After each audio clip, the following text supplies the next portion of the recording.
पाकिस्तान की संसद में पेश किए गए सरकारी आंकड़ों ने एक शर्मनाक सच्चाई को उजागर कर दिया है। पिछले 3 सालों में 50,000 पाकिस्तानी नागरिक दुनिया के अलग अलग देशों में भीख मांगते हुए पकड़े गए हैं। सिर्फ इस साल 2025 में ही अब तक 552 पाकिस्तानी भीख मांगने के आरोप में वापस देश भेजे गए हैं। साल 2024 में आंकड़ा 4,850 था। पाकिस्तान के गृह मंत्रालय ने बताया कि सऊदी अरब से सबसे ज्यादा पाकिस्तानी डिपोर्ट हुए हैं। खास बात यह है कि पंजाब, सिंध जैसे अमीर माने जाने वाले प्रांतों के लोग भी इस फहरिस्त में शामिल हैं।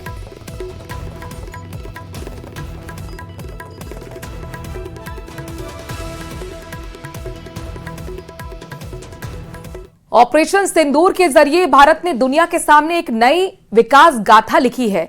एक ऐसा नाम जो इतिहास के पन्नों में दर्ज हो गया है। ये कहानी है नए भारत की, जिसमें सैन्य का शौर्य, तकनीक और आत्मनिर्भर भारत का समागम है। आपको दिखाते हैं मिशन सिंदूर का धमाकेदार एक्शन और इसका हासिल।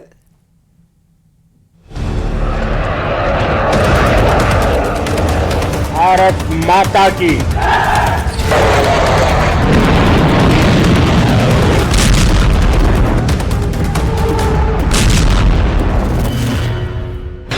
देश का सीना शान से चौड़ा हो गया। हिंदुस्तान की ताकत के आगे पाकिस्तान पानी पानी मांगने लगा। हर हिंदुस्तानी के दिलो दिमाग में सिर्फ एक ही धुन बज रही थी, भारत माता की, भारत माता की, भारत माता की। ऑपरेशन सिंदूर, सशक्त और आत्मनिर्भर भारत की विजय गाथा। पाकिस्तान के पाप और भारत के शौर्य को सदियों तक याद किया जाएगा। ऑपरेशन सिंदूर एक मिशन भर नहीं था, बल्कि भारत के सैन्य अभियान में तकनीक और आत्मनिर्भरता की यात्रा में एक मील का पत्थर था। 14 अप्रैल 2025, 26 बेगुनाहों की हत्या। कश्मीर के पहलगाम में जो खून बहा, वो सिर्फ मासूमों का नहीं था, वो भारत के सब्र का आखिरी कतरा था। आतंकियों को और इस हमले की साजिश रचने वालों को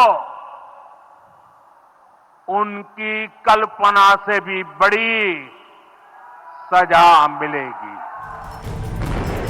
ऑपरेशन सिंदूर की गूंज किसी मिसाइल से नहीं, एक made in India mind set से शुरू हुई। 7 मई 2025,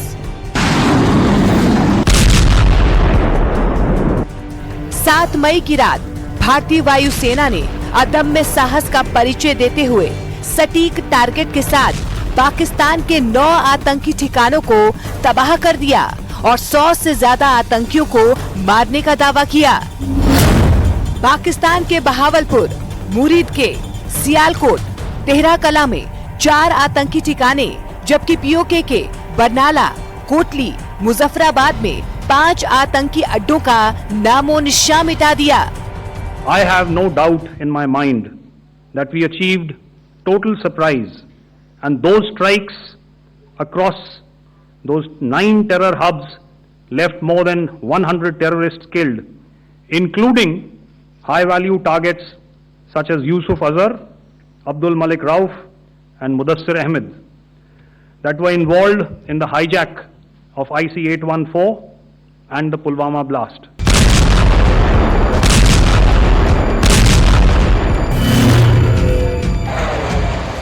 भारत ने अपना मिशन पूरा किया। ऑपरेशन सिंदूर के जरिए उन वीरांगनाओं को इंसाफ दिया जिन्होंने पहलगाम हमले में अपना सिंदूर खोया था। ऑपरेशन सिंदूर 22 अप्रैल को पहलगाम में हुए विभत्स आतंकवादी हमले के शिकार मासूम नागरिकों व उनके परिवारों को न्याय देने के लिए लॉन्च किया गया था। इस कार्रवाई में 9 टेररिस्ट कैंप्स को टारगेट किया गया और पूरी तरह से इसे बर्बाद किया गया।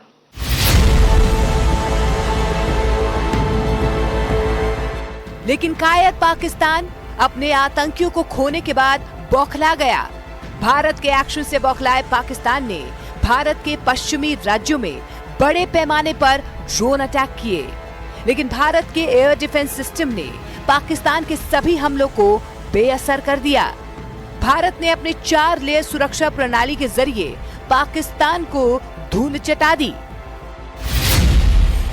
Layer 1 anti drone system, layer 2 rocket launcher, layer 3 स्वदेशी air defence system, layer 4 modern air defence system. भारतीय सेना ने पाकिस्तान के हर हमले का जवाब दिया, पाकिस्तानी ड्रोन को ट्रैक कर तबाह कर दिया, सीमा पार और नजदीक से हुए हमलों को मुंहतोड़ जवाब दिया। भारत के पारंपरिक हथियार पिचोरा, USA के LLAD गन जैसे भरोसेमंद हथियारों से पाकिस्तान को धूल चटाई। आकाश मिसाइल ने पाकिस्तानी हमलों को हवा में तबाह किया। एयरफोर्स के IACCS यानी एयर कमांड और कंट्रोल सिस्टम के जरिए न सिर्फ पाकिस्तान के हमलों को ट्रैक किया गया, बल्कि पाकिस्तानी हमलों को हवा में ही मार गिराया गया। The question that you must ask us, okay, and indeed that we must ask ourselves, you inclusive, is have we achieved our objectives? Have we achieved our objective of decimating that terrorist camp? And the answer is a thumping yes. Bharat ने दूसरी बार पाकिस्तान को धूल चटाई।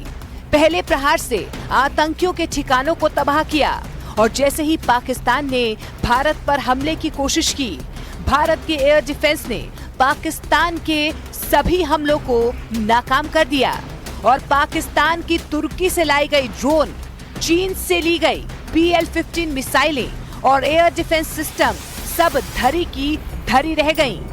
भारत ने बताया कि make in India Pakistan के चीनी रक्षा प्रणाली से कई गुना आगे है।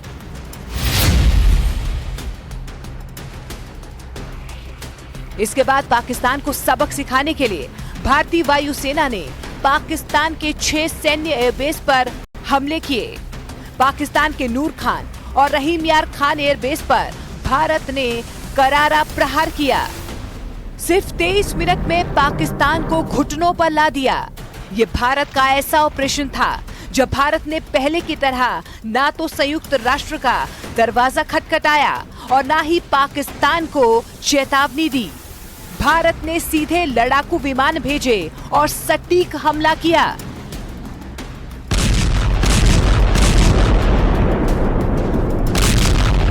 The Indian Air Force played a major part in these strikes by engaging some of these camps, and the Indian Navy provided wherewithal in terms of precision munitions. The Indian Air Force obviously had their assets up in the sky. Bharat के ताबड़तोड़ हमलों से पाकिस्तान में हाहाकार much गया। पाकिस्तान की सेना back foot पर आ गई और 10 मई को खुद पाकिस्तान की तरफ से सीज फायर की पेशकश हुई। भारत की शर्तों पर पाकिस्तान सीज फायर के लिए तैयार हुआ। यह ऑपरेशन भारत की ताकत, आत्मनिर्भरता और आत्मसम्मान का मिशन था। आने वाले दिनों में भारत इसके आगे की कहानी लिखेगा। भारत की सेना, भारत की एयरफोर्स और भारत की नेवी ने उस पाकिस्तानी सेना को भी धूल चटा दी है। इस ऑपरेशन के दौरान इसरो के 10 सैटेलाइट आसमान से 24 घंटे नजर बनाए हुए थे। ये जंग सिर्फ हथियारों की नहीं है, भारतीय सेना के शौर्य, तकनीक और आत्मनिर्भर भारत की जीत है।